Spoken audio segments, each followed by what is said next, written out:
గజం కేవలం 23,000 రూపాయలతో 165 గజాల భూమి కేవలం 38 లక్షలు మాత్రమే. Sundar from farmer spoken English. మన ప్రీవియస్ వీడియోలో ఒక పూర్తి తెలుగు మీడియం బ్యాక్గ్రౌండ్ నుంచి వచ్చి ఇంగ్లీష్ నేర్చుకోవడానికి ముందు నేను ఎంత ఇబ్బందులు పడ్డానో చెప్పడం జరిగింది. ఈ వీడియోలో నిజంగా 10 days వస్తుందా, 10 days ఇంగ్లీష్ వస్తుందా? చాలామంది 10 రోజుల సార్ చిన్నప్పటి నుంచి నేర్చుకున్న అయినా రాలేదు. 40 days కోర్స్ చేసాము, అక్కడెక్కడ 6 months కోర్స్ ఉంది, 1 month కోర్స్ ఉంది. అసలు ఎన్ని రోజులు పడుతుంది? వస్తుందా 10 రోజుల్లో? సరే, ఇంగ్లీష్ నేర్చుకోవడానికి ఎన్ని రోజులు పడుతుందో తర్వాత చెప్పే ముందు మీరు ఇప్పటివరకు ఇంగ్లీష్ నేర్చుకోవడానికి ప్రయత్నించిన వేస్ ఏంటో ఒకసారి చూద్దాం. జనరల్గా సార్ నేను నా ఫ్రెండ్స్తో డిస్కస్ చేస్తున్నాను, యూట్యూబ్లో వీడియోస్ కంటిన్యూస్గా చూస్తున్నాను, ఇంగ్లీష్ మూవీ చూస్తున్నాను కింద సబ్ టైటిల్స్ తోటి, అవి చాలా ఉపయోగపడతాయి అనుకుంటున్నాను. అలాగే ఇంగ్లీష్ బుక్స్ చదువుతున్నాను, గ్రామర్ మొత్తం బైహార్ట్ చేశాను, ఇంగ్లీష్ ఇన్స్టిట్యూట్కి వెళ్ళాను. ఓకే, వీటిలో ఏదో ఎంతవరకు వెళ్తుందో ముందు చెప్పే ముందు నేను 10 రోజులు ఎలా సాధ్యమైందో చెప్తాను. ఓకే, మీకు ఒక చిన్న ఎగ్జాంపుల్ చెప్తాను. మీరు ఈరోజు ఈ స్పోకెన్ ఇంగ్లీష్ వీడియో చూశారు, లేదా ఇంగ్లీష్ ఎలా మాట్లాడాలో ఒక వీడియోలో ఒక 4-5 చూశారు. ఎంతమంది ప్రాక్టికల్గా అది అయిన తర్వాత మీకు తెలిసిన పదాలతోటి ఇంగ్లీష్లో మాట్లాడతారు? మీకు చాలా క్లోజ్ ఫ్రెండ్తో ఉన్న వాళ్ళతో మాట్లాడతారా? మాట్లాడడం. ఎందుకంటే మనకు తెలియని ఒక ఫోబియా, అన్సపోర్టెడ్ ఎన్వైర్న్మెంట్ అంటాం. అంటే మీరు నిజంగా ఇంగ్లీష్లో మాట్లాడే సపోర్టెడ్, అబ్బో ఏమో ఎక్కువ చేస్తున్నావు, నిన్నటిదా బాగానే ఉన్నావుగా. మన దగ్గర స్టూడెంట్ జాయిన్ అవుతాడు, జాయిన్ అవ్వగానే మేమేం చెప్తామంటే, బాబు నువ్వు ఇంటికి వెళ్ళిన తర్వాత కొంచెం ట్రై చేయి మీ రూమ్మేట్స్ తోటి, క్లోజ్ ఫ్రెండ్తో. పాపం hey dude how are you అంటే, ఏరా పొద్దుందా బాగానే ఉన్నావు కదరా, ఏమి ఇంగ్లీష్కు గరిచిందా? That's it. He never tries to speak in English. So first drawback, మనకి ఇంగ్లీష్ మాట్లాడే సపోర్ట్ ఎన్వైర్న్మెంట్ లేకపోవడం. వస్తావా కదా? ఎస్, మీకు కూడా ఇలాంటి ఇన్సిడెంట్ అయితే ఉంటుంది. రెండవది, చాలామందికి ఒక మిస్ అవుతుంది ఏంటంటే, గ్రామర్ ఎంతవరకు కావాలి, అసలు రావాలా వద్దా, గ్రామర్ లేకపోతే ఏమన్నా మనకి ఇబ్బంది అవుతుందా, లేకపోతే గ్రామర్ పూర్తిగా నేర్చుకుంటే మొదలెట్టవచ్చా? ఒక చిన్న క్వశ్చన్ అడుగుతాను, ఎంత పర్సంటేజ్ గ్రామర్ వస్తే మనం ఇంగ్లీష్లో మాట్లాడడం మొదలు పెట్టవచ్చు? మళ్ళీ నేను క్వశ్చన్ క్లియర్గా అడుగుతున్నా, ఎంత పర్సంటేజ్ ఆఫ్ గ్రామర్ వస్తే ఇంగ్లీష్లో మనం మాట్లాడడం మొదలు పెట్టవచ్చు? 10, 20, 30, 40? విచిత్రం ఏంటో తెలుసా, ఇంగ్లీష్లో మాట్లాడడం మొదలు పెట్టడానికి, నేను పూర్తిగా మాట్లాడడానికి అని చెప్పలేదు, మొదలు పెట్టడానికి 0% సరిపోతుంది. Yes, true, 0%. అదేంటండి మాకు చెప్తున్నారు గ్రామర్ కావాలి, మీరు కూడా పెద్ద గ్రామర్ బుక్ ప్రింట్ చేశారు కదా. ఎస్, వాస్తవమే. కానీ నేను అన్నది మొదలు పెట్టడానికి మనం డే టు డే లైఫ్లో మాట్లాడేవి చూద్దాం. ఇలా రా ఏమంటాం మనం? కమ్ హియర్, కూర్చో, సిట్ హియర్, నిలబడు, స్టాండప్, వెళ్ళు, గో, ఇవన్నీ మనం కమాండ్స్ అంటాం. ఇలాగ మనం డే టు డే లైఫ్లో 20% వర్డ్ పదాలన్నిటికీ ఆ సంబంధించిన వర్డ్ అంటే వెకాబులరీ ఉంటే సరిపోతుంది, గ్రామర్ అవసరం లేదని. చెయ్యి అని చెప్పడానికి, చెయ్యొద్దు అని చెప్పడానికి ఏం చేస్తాం? Don't come, don't eat, don't waste the time, don't switch off, don't disturb me.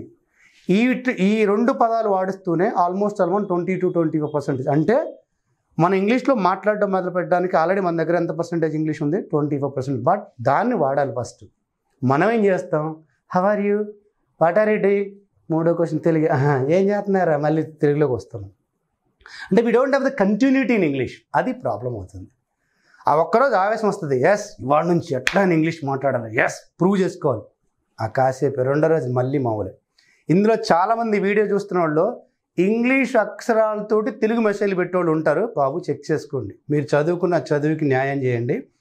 ఇక నుంచైనా గణేష్ అది మానేయండి. ఇంగ్లీష్ అక్షరాల్లో తెలియ ఈకేకేయుడు, ఎక్కడున్నావు, ఏం డూయింగ్, ఏంటిది? 16 సంవత్సరాలు చదువుకున్నారు కదా ఇంగ్లీష్ మీడియం. సార్ నేను ఇంగ్లీష్ మీడియం కాదంటారా? మీరు ఇవాళ ఏ కోర్సెస్ని, ఎంబీఏ, ఇంజనీరింగ్, ఎంసీఏ, లాస్ట్ మీరు ఏదైతే చదువు ఉన్నారో ఖచ్చితంగా ఇంగ్లీష్ మీడియం చదువు ఉంటారో ట్రై చేయండి కనీసం. సార్ ఇంగ్లీష్లో రెస్పాండ్ అయితే నేను మెసేజ్ పెడితే రెస్పాండ్ కట్లా, వదిలేయండి. 2-3 times తర్వాత వాడు కూడా మెల్లగా ట్రై చేస్తాడు. సో ఫస్ట్, చాలామందికి అనుమానం ఉన్నట్టు ఇంగ్లీష్లో మాట్లాడడం మొదలెట్టడానికి గ్రామర్ అవసరం లేదు, మీరు వచ్చిన దాంతో మొదలుపెట్టండి. నేను ఉపయోగించిన టెక్నిక్ చెప్తున్నా. రెండవది, బేసిక్ గ్రామర్ అని కొంత ఉంది. ఆ బేసిక్ గ్రామర్ స్టెప్స్ ఏంటి, స్టెప్ వైజ్గా ఎలా నేర్చుకోవాలి అనేది ఇక కంటిన్యూస్గా మనం చెప్పుకోబోతున్నాం, ఇది ఇక్కడ తాగదు. సో మీకు ఒక ఐడియా చెప్తా. బేసిక్గా simple present, simple past, simple future ఈ డివిజన్ పక్కన పెట్టి ప్రజెంట్ అంటే ఏంటి, పాస్ట్ అంటే ఏంటి, ఫ్యూచర్ ఏంటి ఒక అవగాహన ఉంటే చాలా మంచిది. అంటే అక్కడ మిస్టేక్ లేకుండా మాట్లాడేస్తారు. ఇది రెండోది. మూడవదిగా కనీసం ఒక ఫ్రెండ్ తోటైనా ప్రతిరోజు ఇంగ్లీష్లో మాట్లాడడం మొదలుపెట్టండి. ముందే చెప్పండి, అరే మామ ఏమనుకోద్దు, రేపటి నుంచి ట్రై చేయరా అని. ఒక 2 రోజులు అతను ఇబ్బంది పడ్డ తర్వాత ట్రై చేస్తాడు. సో నేను 10 రోజులు నేర్చుకోవడానికి కారణం చెప్తున్నానంటే, ఇప్పుడు సరదాగా అడుగుతున్నాను, మీరు ఎంతమంది వాకింగ్కి వెళ్ళే అలవాటు ఉంది? వాకింగ్ అండి, అయ్యో వాకింగ్ అంటే బెడ్రూమ్ నుంచి బయటికి వాష్రూమ్ వరకు వెళ్ళి రావడం కాదు. వాకింగ్ అంటే బయటకు వచ్చేది అలవాటు ఉంది ఎవరికన్నా? వాకింగ్ అంటే మొన్న చెప్తున్నాడు కానీ, సార్ నేను పొద్దున్న లేచి వాకింగ్ వెళ్తాను, ఎక్కడ దగ్గర అదే వాష్రూమ్కి వెళ్ళి వస్తాను సార్. అది కాదండి నేను అంటాను. మనం కొంచెం పొద్దున యాక్టివ్గా ఉండటం కోసం బయటికి వెళ్ళి ఒక 2-3 కిలోమీటర్స్ అలవాట్లేదా? సరే సరదాగా ఇప్పుడు ఒక పందెం వేసుకుందాం, పర్లేదు, నా పర్సనాలిటీ చూస్తే అర్థం అంటే కొంచెం ఉరగడం కష్టం అని చెప్పి పరిగెట్టడం అనుకుందాం. ఇప్పుడు మీరు నేను రన్నింగ్ చేయడానికి వెళ్దాం, ఎంత దూరం పరిగెట్టగలరు? సరదాగా పరిగెడితే ఆపకుండా ఎంత దూరం పరిగెట్టగలరు చెప్పండి? 1 కిలోమీటరా, 2 కిలోమీటర్, ఓకే 3 కిలోమీటర్స్. నాకు తెలిసి ఎవరో 3 మినిట్స్ చెప్పరు. అంటే అనుకోవచ్చు కానీ ప్రాక్టికల్గా వర్కౌట్ కాదు. సరే అయిపోయింది, ఈ వీడియో చూస్తున్నారు, బయటకు వచ్చారు మీరు అమీర్పేట మెయిన్ సెంటర్లోనే పంజాగుట్ సెంటర్లో ఉన్నారు అనుకుందాం. మిమ్మల్ని తోసుకుంటూ పక్కోడు పరిగెట్టుకుంటూ వెళ్ళిపోతున్నాడు. అరే ఏమైందని చెప్పట్లే, పరిగెడుతుంది, ఒకడు అందరూ పరిగెడుతున్నారు. అరే ఏమైందంటే చెప్పకుండా భయంకరంగా పరిగెడు. ఒరే నాయన నీకు దండం పెడితే ఎందుకు పరిగెడుతున్నారంటే, ఎందుకు పరిగెట్టమంటారా నాయన, పాకిస్తాన్కి తీవ్రవాదులు వచ్చారంటే బాంబు పెట్టి పేల్చేస్తున్నారు, కనిపించినట్టు AK-47 అంతా ఏ చేస్తున్నాడని చెప్పారు. ఇప్పుడు మీరు ఎంత దూరం పరిగెడతారు?